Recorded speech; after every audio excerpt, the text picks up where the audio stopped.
we're going to pantomime this book as we read it, okay? So we need to practice pantomiming before we actually open up the pages. So we're going to practice with a lemon.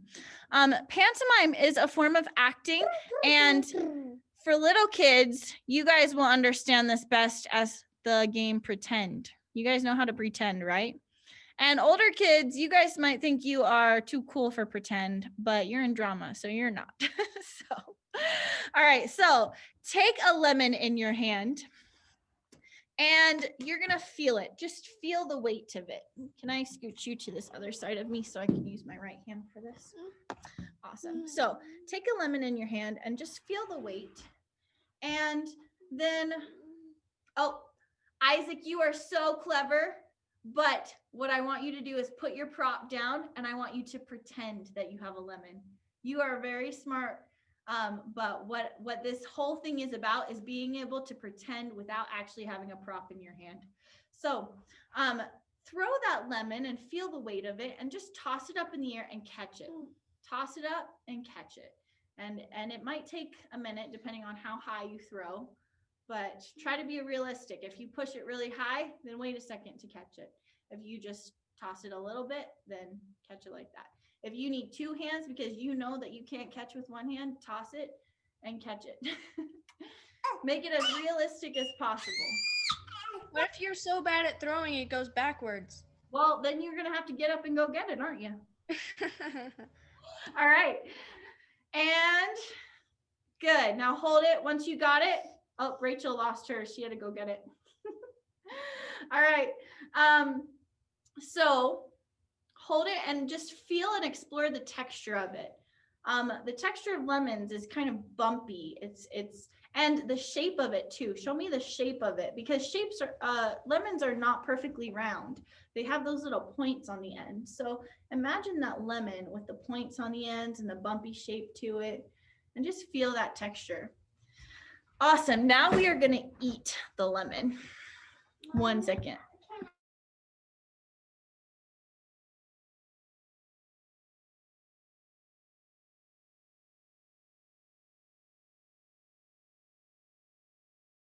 Thank you for your patience. I'm trying to get Millie back on. All right. So now to eat it, you can't just stick it in your mouth, right? You have to, what? Squeeze it. Yeah, you have to cut it. Sam's doing it. She's showing me. So have your cutting board. You can have it on your lap or on the bed in front of you, wherever you are, and have your cutting board and take your knife and cut that lemon up. All right.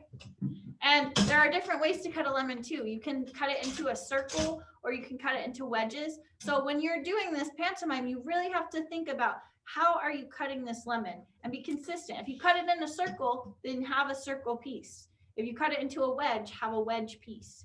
What does a wedge look like? You know those orange slices you can put in your mouth and smile? That's a wedge. So you can do that with lemons. So I'm cutting mine into a wedge. And now once you've cut it, pick it up and eat it. But lemons are really sour. Yeah, Sam, good.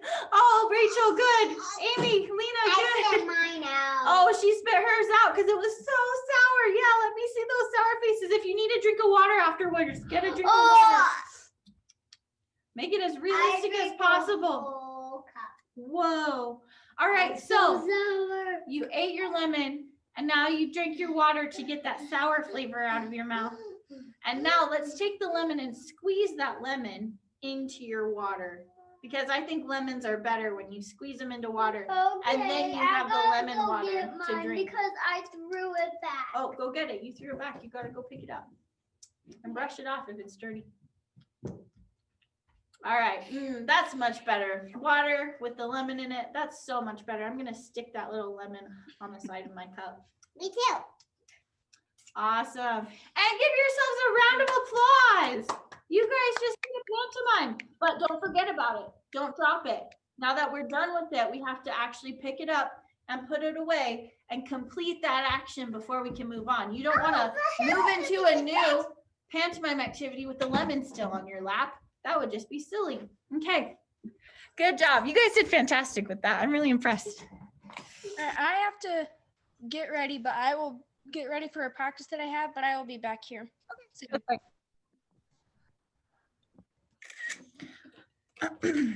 Okay, we are going to read this book and we are going to do the actions as we do it.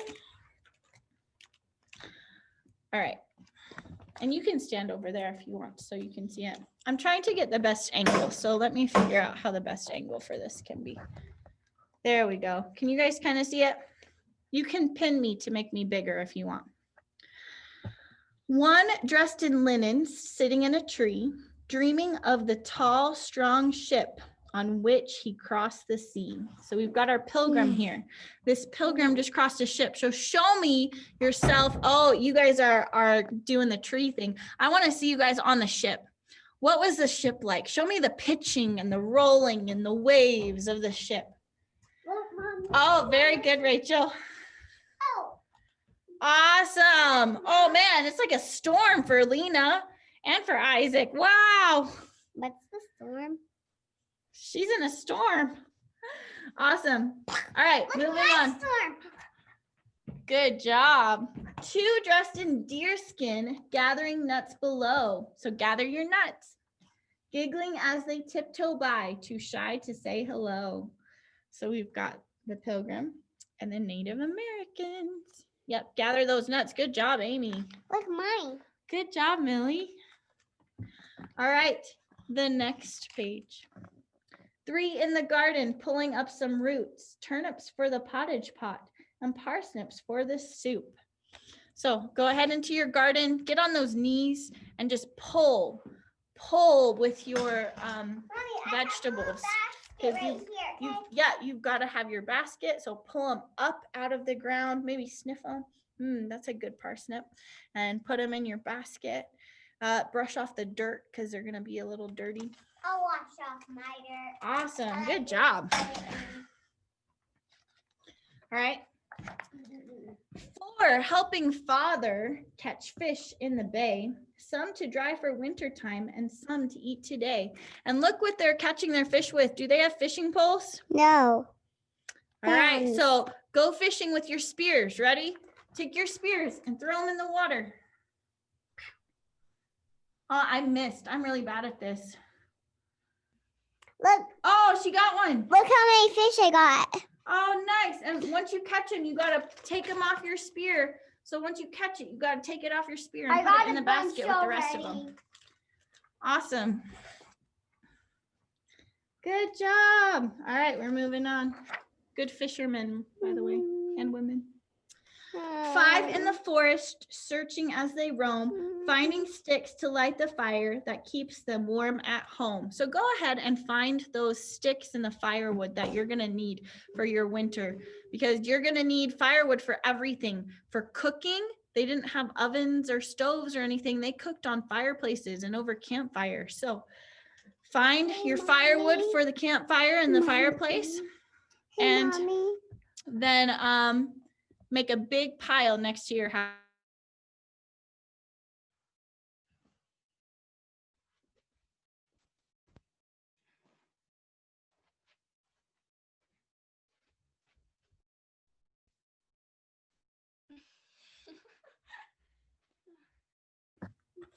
All right, the next one. 6, stepping softly with small bows in hand, following a rabbit's tracks across a patch of sand. So you got to be really sneaky and stealthy. And then you got to take your bow and you don't just shoot it because you have to aim it. And once you've got your aim on your target, which is a little rabbit right now, let it go. Ah, I missed. I have to try again. The rabbit hopped away. You got your rabbit? Good job. All right. Did anyone else get their rabbit on the first try? No. All right, try again. Oh, I good. Good job. Awesome. All right, then once you get the rabbit, then you have to go get it and put it in your sack, right? You got to get the rabbit and then you have to take it home and skin it so that you can eat it. No. 7, fetching water, run with pails to fill. Then walk home with careful steps so not a drop will spill. Because they didn't have running water, did they? They didn't have tap water. They didn't have pipes and stuff. They had to go get their water from rivers and from lakes and from wells. So if you're at a well, like a circle in the ground that has water, then you put your bucket on the pulley system and then you pull it up. And if you don't have a well, then you have to just take it to the river and scoop it up. And then they have long sticks that they put across their back and the buckets would hang from it. I And know that. they wanted to be very careful because if they spilled the water, then they would just have to go do it again until it doesn't spill. So do it right the first time, right? All right, carry that heavy water. Once you've got your water, you got to carry it back to camp. Good job. Oh, Lena's doing a great job. Millie's doing a great job. Amy, good job. Rachel, Isaac, good job, guys. All right. Mommy, who left that there? A chair? 8 on the sandbar, working in a crew, digging for some tasty clams to make a steaming stew. I don't know if you can see that picture, but they're at the beach. They are digging up clams.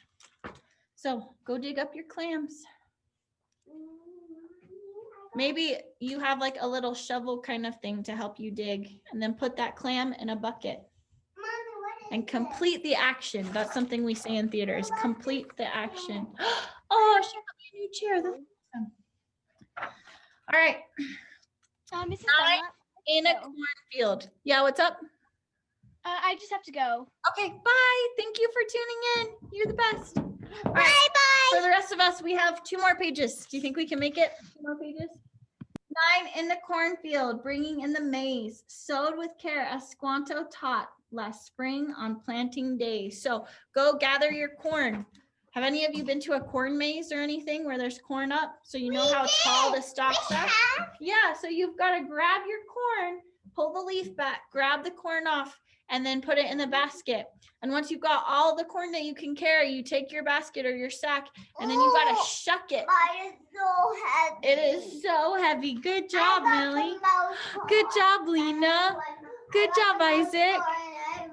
Good job, Amy. All right, and Squanto, do you guys know who Squanto is? He's in this book. No. Squanto taught them to plant corn. He was a Native American that had compassion for the Pilgrims and taught them how to survive. 10 making baskets by the fire's glow, weaving slender cattail reeds while singing soft and low. So let's weave our baskets. You have to weave the fabric in and out, in and out. I cannot do that because I don't know how. Good job, Lena. Good job, Amy. I do not know how, so I can't do it. All right, 11 rejoicing in the autumn sun, laughing, shouting, playing tag, their chores at last all done. So everyone shout, hooray! All the work is done. We have a break. This is a lot of work to prepare Thanksgiving, isn't it? A lot more work than it is. Mommy, you were wrong. Oh, I was wrong. There was a couple more pages. 12 tables groaning beneath a harvest spread. Wampanoag and pilgrim friends together will break bread. Joined under one sky with one prayer to say, a prayer of thanks for all they have this first Thanksgiving day. So you can see the picture of them all eating. What I love about Thanksgiving is it's a celebration of 2 different peoples, Native Americans and Pilgrims, coming together in unity to celebrate.